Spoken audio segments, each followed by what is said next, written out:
students of class 12, hope you are all doing well. So today in this video we will learn about we have already discussed about the learners index of monopoly power in the previous video. Now by applying that formula and by putting various values of P and MC, we will calculate the learners index of monopoly power for various situation. Okay, now let us first consider under the equilibrium condition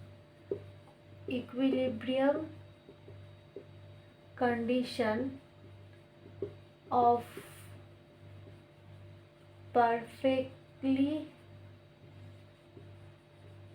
competitive market, what is the value of learners index of monopoly power? So what is the equilibrium condition? P equals to MC, right?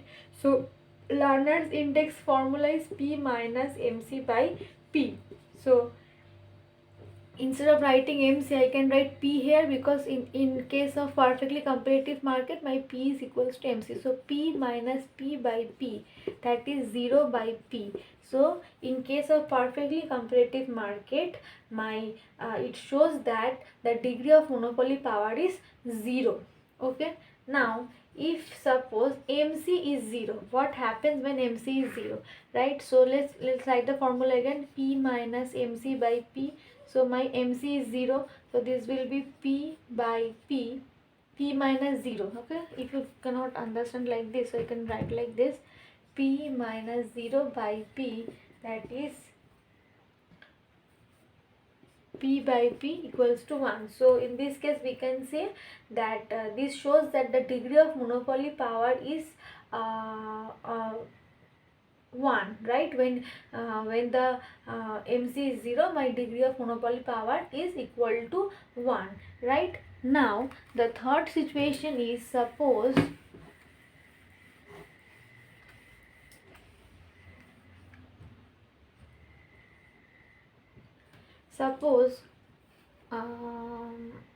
third, now my MC is not 0. Okay, my MC is not 0. MC is not 0. Now if MC is not 0, okay, then not 0, or we can say MC is less than okay, MC is not 0, then P minus MC. Okay, or we can just say MC is not 0 but MC is positive. Okay, MC is positive. Okay, so MC is not 0 and MC is positive. So P minus MC will obviously be less than P, right? Suppose your P is suppose 20 and MC is suppose 10. Now if I subtract P minus MC, that is 20 minus 10, it will be 10, and P is still 10, right? If we subtract something, okay, from P, obviously the value of this thing will be lesser than this, right? But still the P is still the same, right? So obviously P minus MC will be lesser than P, right? Now what is my learner's index? P minus MC by P. Now we have seen that the numerator is less than denominator. Okay, so this is my numerator. Okay, we can write like this: this is my numerator and this is my denominator. So P minus MC by P. So my numerator is less than my denominator. Now when the numerator is less than denominator, I think you know that the whole fraction is less than 1. Let's take an example.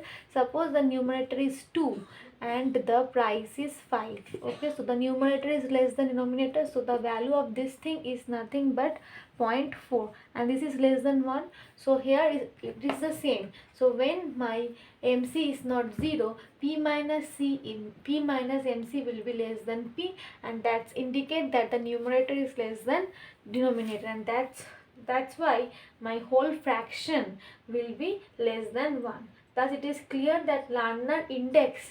Okay, so we have seen at first my the value of learner index was 0, then the value of learner index was 1, and then the value of learner index here we have seen it is less than 1. So can I say that it is as a conclusion, learner's index of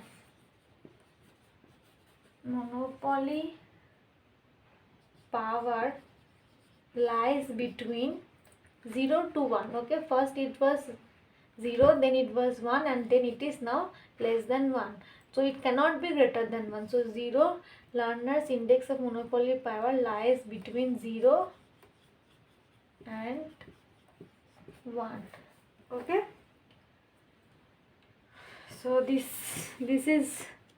was it for this video. I hope you have understand. That's all. Thank you.